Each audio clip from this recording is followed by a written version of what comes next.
Hello, welcome back to our history class. आज हम शुरू कर रहे हैं history chapter 3 the making of a global world.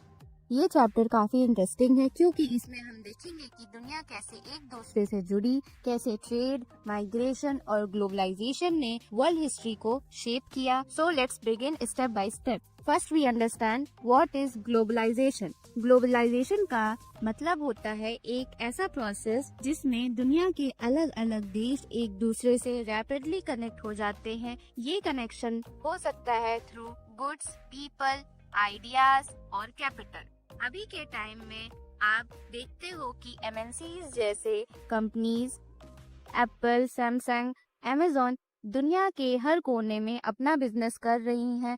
But ये जो प्रोसेस है ये सडनली 1970s में स्टार्ट नहीं हुआ था। ये बहुत पुरानी हिस्ट्री रखता है। इसको समझने के लिए हमें पहले जानना होगा प्री मॉडर्न वर्ल्ड।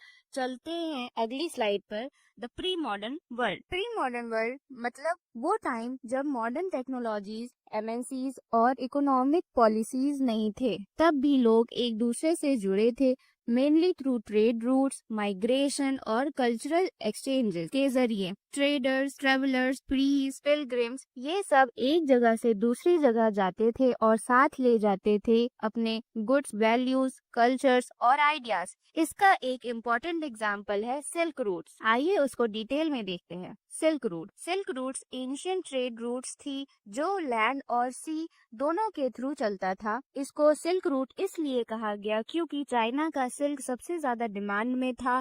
ये रूट्स एशिया, यूरोप और अफ्रीका को कनेक्ट करते थे। सिर्फ गुड्स ही नहीं बल्कि आइडियाज भी यहीं से स्प्रेड हुए। फॉर एग्जाम्पल, बुद्धिज्म इंडिया से ईस्ट एशिया तक गया सिल्क रूट्स के ही जरिए। देखा आपने, ट्रेड सिर्फ सामान का नहीं था बल्कि नॉलेज और कल्चर का भी एक्सचेंज होता था।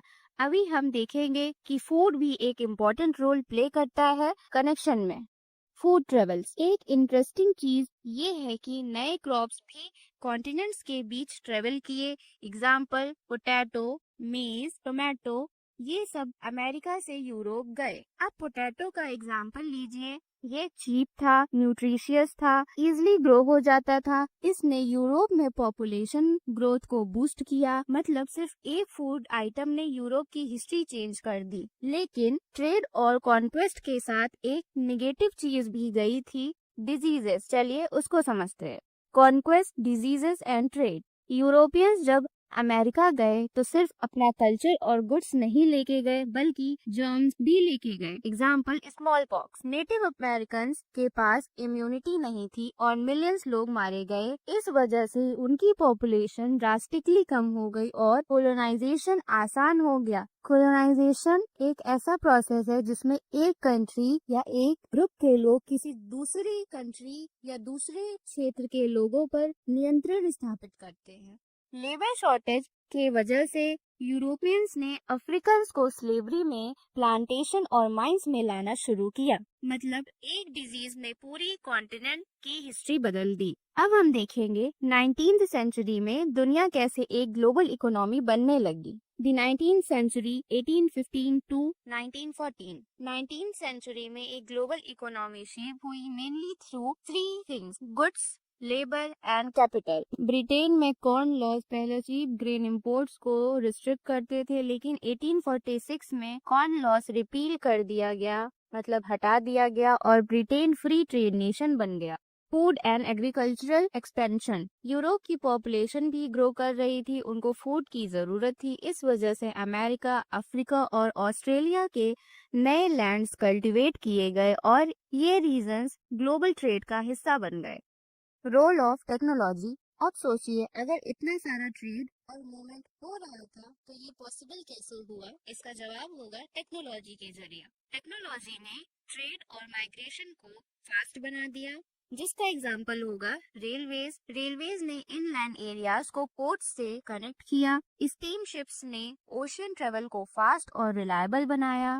टेलीग्राफ ने इंस्टेंट कम्युनिकेशन पॉसिबल किया बिटवीन कॉन्टिनेंट्स और रेफ्रिजरेटेड शिप्स ने मीट और डेयरी जैसे पेरिशेबल फूड को भी वर्ल्ड मार्केट तक पहुंचाया। अब जब गुड्स इजीली मूव हो रहे थे तो लोग भी मूव करने लगे। आइए माइग्रेशन देखते हैं। Role of labour. 19th century में 50 मिलियन यूरोपियंस माइग्रेट हुए अमेरिका और ऑस्ट्रेलिया में, साथ ही मिलियंस ऑफ इंडियंस और चाइनीज गए कॉलोनीज में एज इंडेंचर्ड लेबर्स, जैसे Mauritius, Fiji, Trinidad, Caribbean. Indentured labours के लिए कॉन्ट्रैक्ट्स अनफेयर होते थे और कंडीशंस हार्श होती थी, लेकिन उन्होंने अपने सॉन्ग्स, फेस्टिवल्स और ट्रेडिशंस ले जाके लोकल कल्चर को एनरिच कर दिया। अब हम देखते हैं role of capital and colonization. Europe ने अपना कैपिटल एक्सपोर्ट किया कॉलोनीज में। उन्होंने प्लांटेशंस, रेलवेज, माइंस और पोर्ट्स बिल्ड किए। एग्जाम्पल लेते हैं इंडिया का। इंडिया रॉ कॉटन एक्सपोर्ट करता था और इन रिटर्न ब्रिटेन से मैन्युफैक्चर्ड गुड्स इंपोर्ट्स करना पड़ता था। कॉलोनीज बेसिकली बन गई रॉ मटेरियल सप्लायर्स और ready markets for European powers. अब आते हैं 20th सेंचुरी के बीच वाले टाइम पर। The interwar economy 1919 to 1939। World war 1 ने इकोनॉमीज को हिला दिया।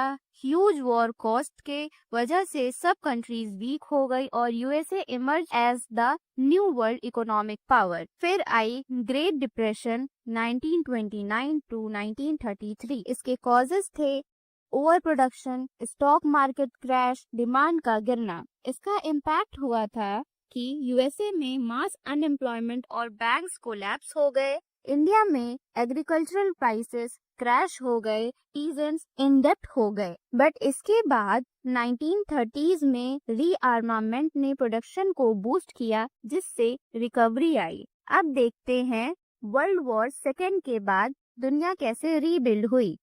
Rebuilding a world economy post 1945। Second world war के बाद यूरोप और जापान डिवास्टेटेड थे। उन्हें रिकंस्ट्रक्शन की जरूरत थी। 1944 में ब्रिटन वुड्स कॉन्फ्रेंस हुई, जिसमें इंटरनेशनल मॉनेटरी फंड और वर्ल्ड बैंक इस्टेब्लिश किए गए, जिनका एम था इकोनॉमिक स्टेबिलिटी और फ्यूचर डिप्रेशन को अवॉइड करना।